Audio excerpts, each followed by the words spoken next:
and welcome to Fort Wayne on the Move with Councilwoman Michelle Chambers. I am super excited this evening, afternoon, morning, whenever you're watching this. We have a very special guest today.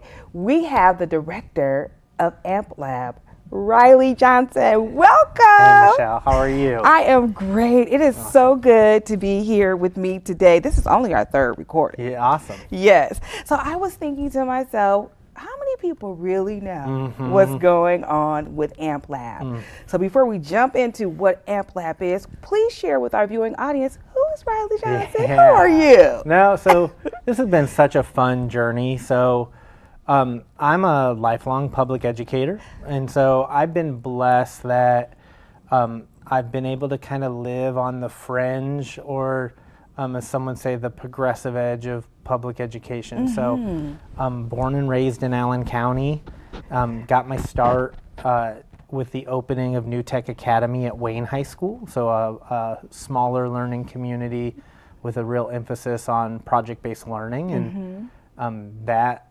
opportunity led to me and my wife moving out to Napa, California.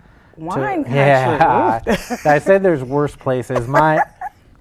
Sarah, my wife, moved sight unseen. Really? But I said there's worse places to take the leap and say, hey, we're going to move across the country. Right. Might as well do Napa. But was able to spend time out there in a project-based learning high school, and then when our oldest son was born, I think that kind of tug on our heartstrings to come back to the Midwest, back to Allen County, back to Fort Wayne. And so the intersection of, for me, always enjoying kind of pushing the envelope of what school could be, but also should be, I think has really kind of driven that bus of where I've gone in life. Okay, I love it. So folks are watching, listening to us talk right now, and we're going to learn about AMP Lab. And you said something about project-based learning, right? Maybe our listening, viewing audience, they're not familiar with that from an academic education perspective. So when you're, telling us about AMP Lab, make sure we understand what that means specifically. Yeah. So, I think AMP Lab is really a project-based environment on steroids. But when you get to the root of project-based learning, it's really about taking the core concepts that many of us, right? You think of the good old days or your own schooling experience where it's A, B, and C, and then you take that test. Right. And those core concepts still exist in a project-based environment, but I think it really is about the context in which students both engage their learning, but also apply it in as authentic of ways to really bring meaning to it. I love it. So you're in this wonderful campus, Electric Works. Yeah. What a wonderful place to be. I mean, just imagine if you and I, well, I'm a lot older than you, we had the opportunity to go to a campus like that every day. Tell me how being at Electric Work really has amplified AMP Lab and the students. So both personally and programmatically, I'm spoiled that I was the first really outsider to start working on that campus on a day-to-day basis.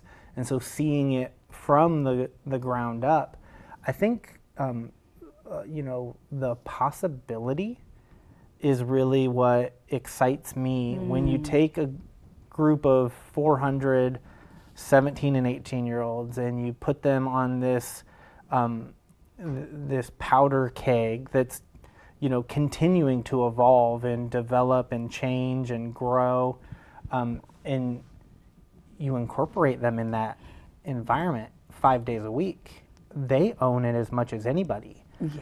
And I think the heart of the district, Fort Wayne Community Schools, choosing to pursue this was both the structured relations, whether it be a collaboration between AMP Lab and a company like Medical Informatics Engineering, or even just the organic opportunity where, I might be walking through the forum and someone that works in the co-working space sees me and says, hey, I've got this idea, what do you think? And so that kind of creative collision environment. And so I think for students, I've been blown away in these first 2 years that they're not intimidated by it. They also, rightfully so, don't fully understand how awesome of an experience it is. So when you marry those two things, it just kind of means that it's theirs. Yeah, and I will say, because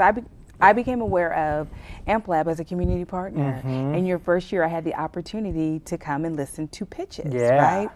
So I was just so impressed with the students. This was the first year of the program, and I was even very impressed at their capacity to pitch and to do presentations.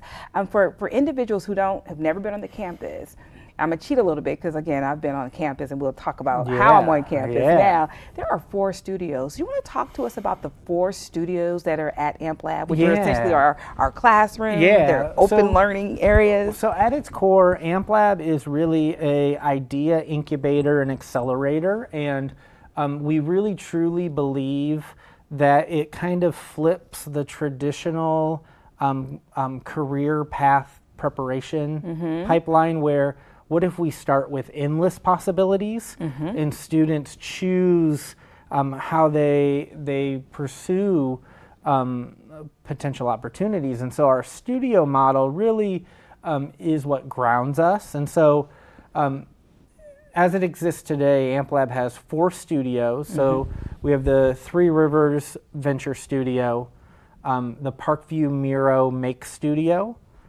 Hold right there. Don't go past that. That's an amazing studio. Just tell us about some of the technology that's in that, and then we'll go on to the others. I just couldn't let that one.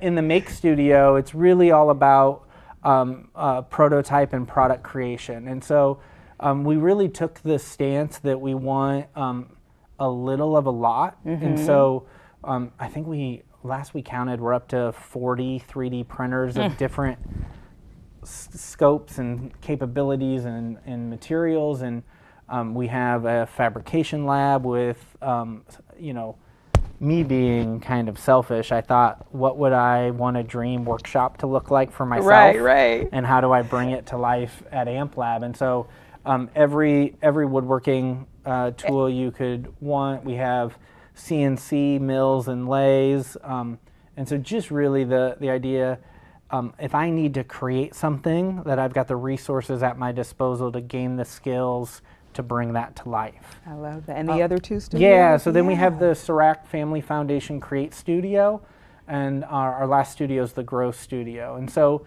the Three Rivers Venture Studio is really about strategy and concept development. And the Serac Create Studio is that gamut of the creative art. So from graphic design to animation, we have 3 recording studios, videography, photography. And then the Grow Studio is a science R&D lab with a greenhouse built in to the DNA of our building. And so as a student, I think the coolest thing about the studio model is if a student comes to AmpLab, they come for the entire program. So they aren't necessarily locked into a space, but if I'm a student, we have a graduating senior headed off to Indiana Tech to study engineering. He never left the Make Studio because his interest and his skill progressions kept him in there. Where we have other students that every challenge, they're in a different studio learning different skills because they want to.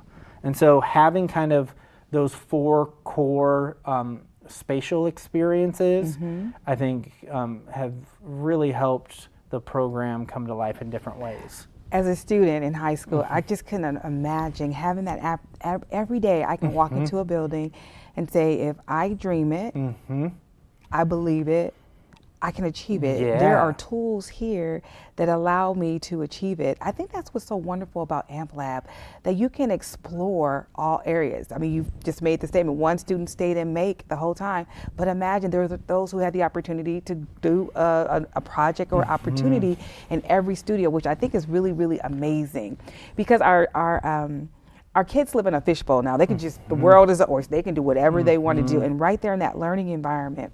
So That was a heavy task to open the doors here. So you literally had to order all of these things, start off creating community partners, great studios after some wonderful partners. So tell me about that community engagement piece and how you have that public-private sector partnership going. Yeah, and so you're right. I always laugh that I was blessed that I was brought in a year early, and I always look at my role very much like the Wizard of Oz. Like, how do I make sure that the bones and foundation are strong, and then let the awesome students and staff go crazy? And so I think with that, I'd be lying if I said 2.5 years ago I wasn't nervous that the thought or concept of AMP Lab was too ambiguous or too outside the box for people to wrap their mind around. But I think what we really have found is, AMP Lab's about 3 core things. It's skills, relationships, and experiences. And I think that was really easy for people to wrap their mind around.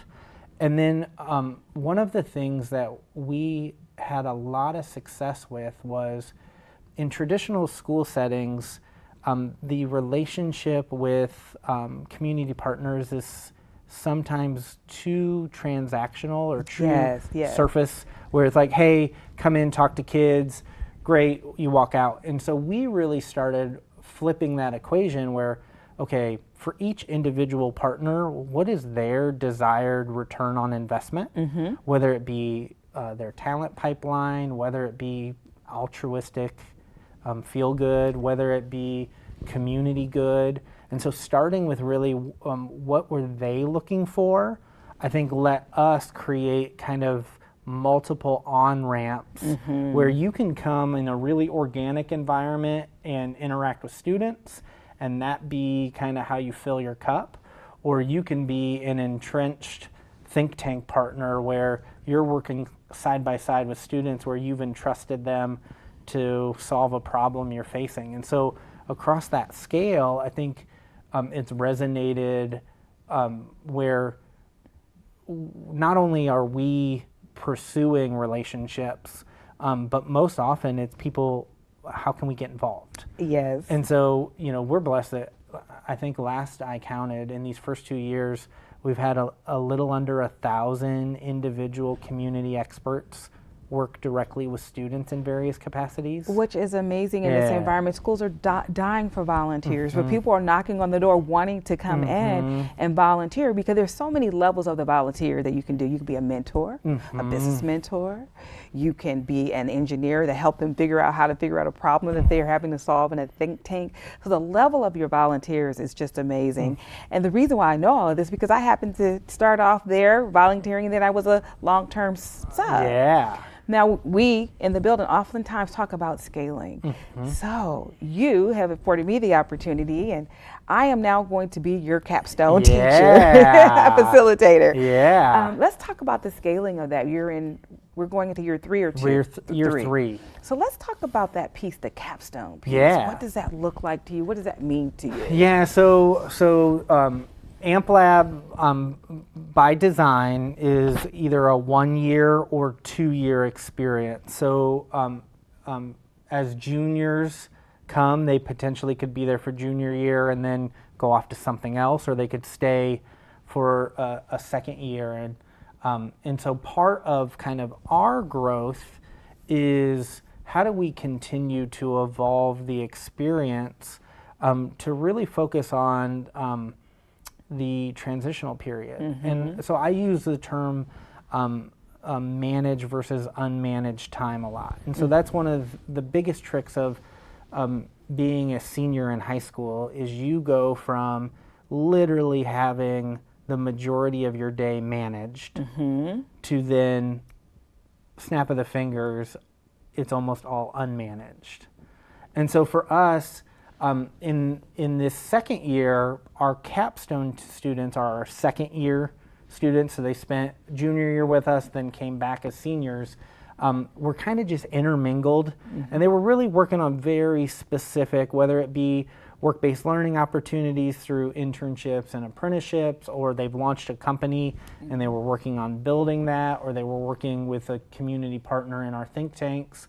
But it was kind of just a hodgepodge of first and second year. So in our growth, specifically as now we went from being open just to Fort Wayne Community Schools, now we're open to all juniors and seniors in the county. What we really wanted to do was create a more focused, intimate experience for those capstone students. And so some of that is with physical location and how does our footprint at Electric Works grow, but also with that, with you coming on board and your new colleagues, how do we give them a really focused support network as they not only continue to build those skills, relationships, and experiences as seniors, but as they transition to life after high school, wherever that takes them. Yeah, that's very, very exciting.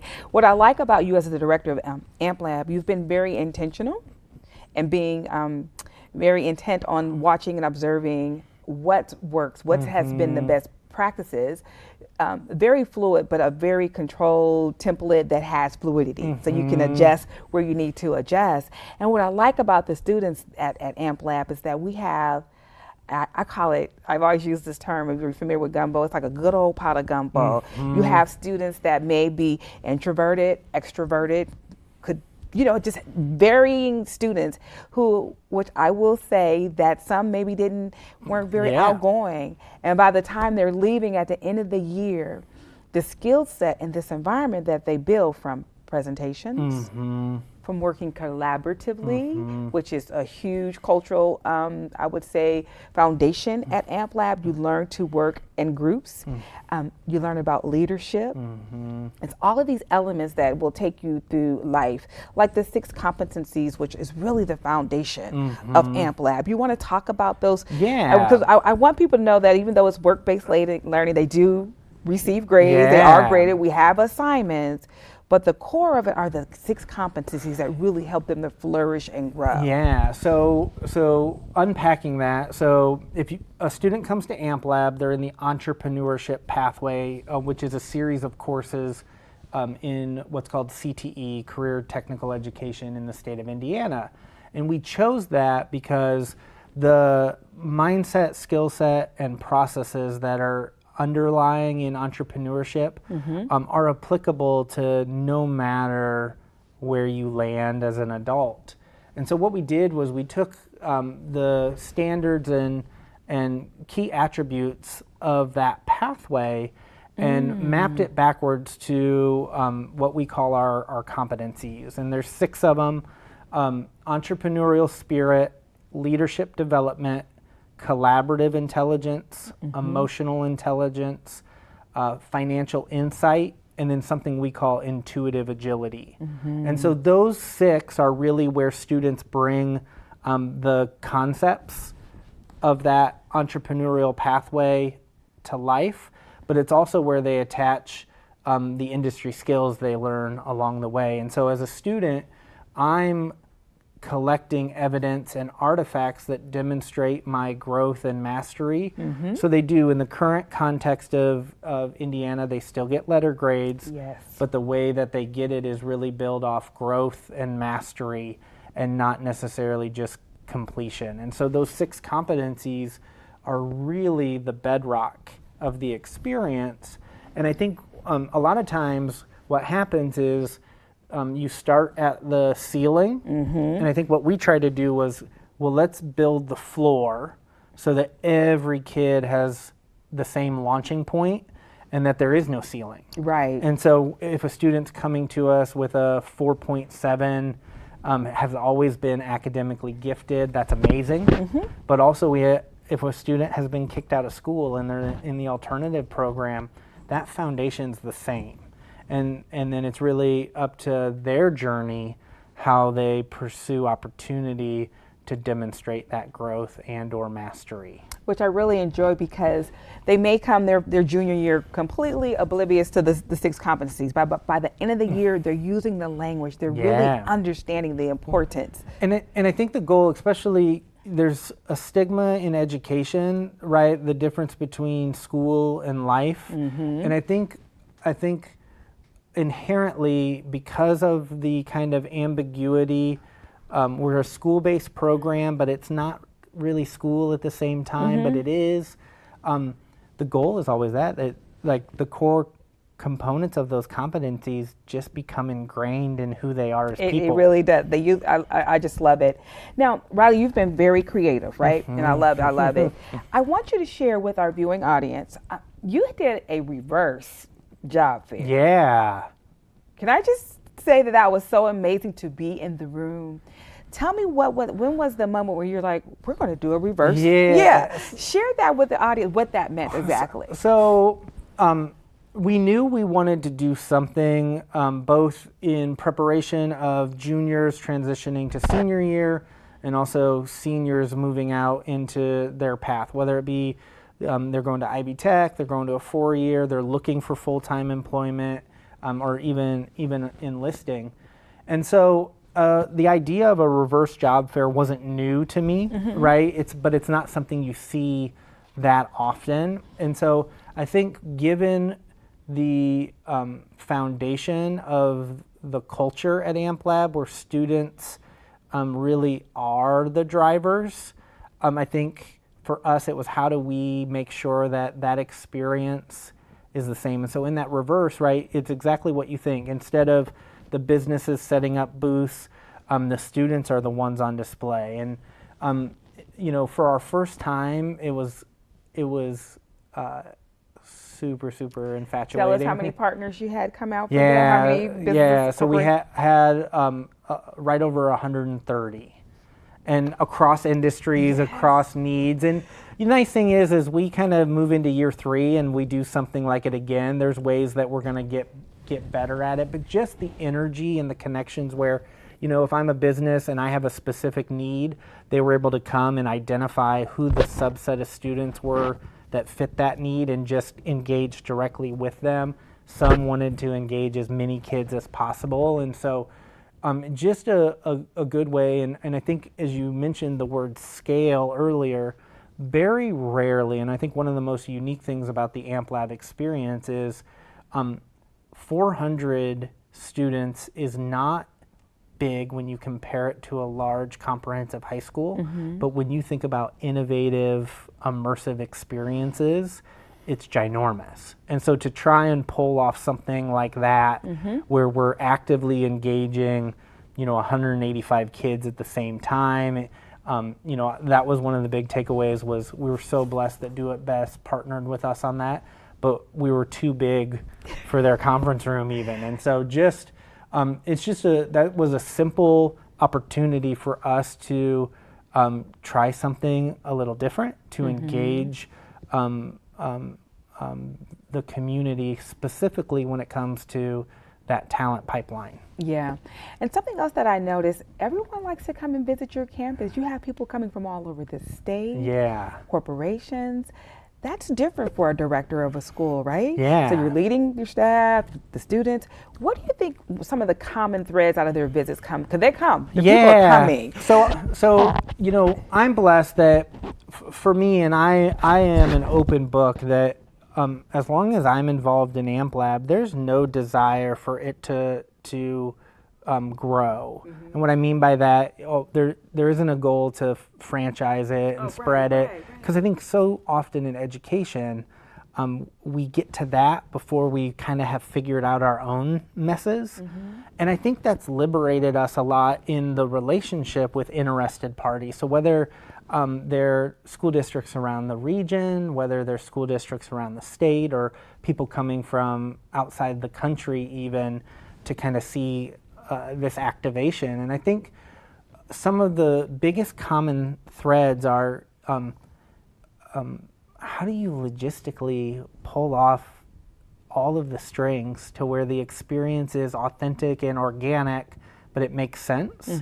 How do you do it in contexts where maybe you're not blessed to have an Electric Works campus, but the experience can kind of happen anywhere? And so what we've found is as people come, it's really about how do you identify what matters most to you, and don't try to create your own AMP Lab. Think, what does progressive, immersive experiences in your backyard look like? And I think that has helped a lot for people to not feel like, pressure is not the right word, but they're very similar to how we engage our students and how we engage our community partners.